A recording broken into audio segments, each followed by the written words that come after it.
Let's talk about the last and the third step to build self confidence through empowerment.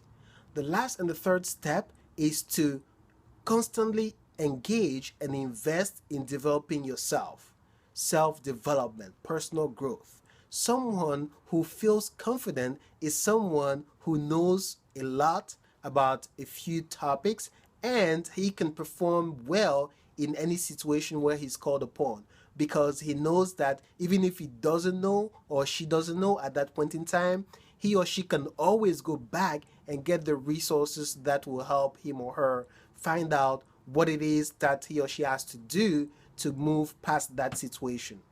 Very, very critical. You should always have a plan of self development. I have a plan of self development. My plan involves reading 4 books every single month.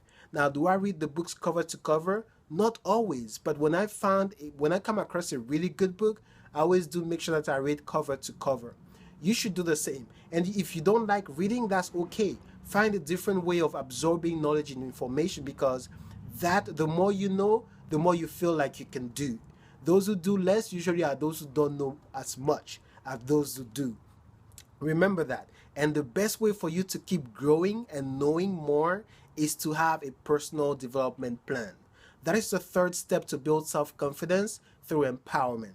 And again, empowerment is about being in control of what shapes your destiny. You want to be in control through the process, the continuous process of self development. It doesn't matter how old you are, it doesn't matter what age you are, what country you're in, what's your ethnic background, your racial background.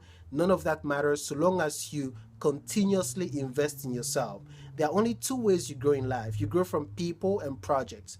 You can only do well with people when you know how to work with people. And how do you learn how to work with people? You learn how to work with people through the process of knowing about yourself and knowing about those people, knowing about others. And the only way for that to happen is through constantly engaging in study of yourself first and then of others.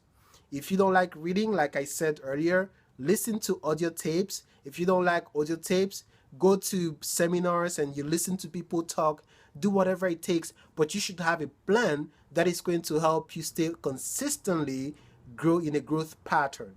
That's really important, and that is going to put you in that position where you feel empowered to achieve whatever you've set out to achieve and eventually fulfill your life purpose. Very, very important.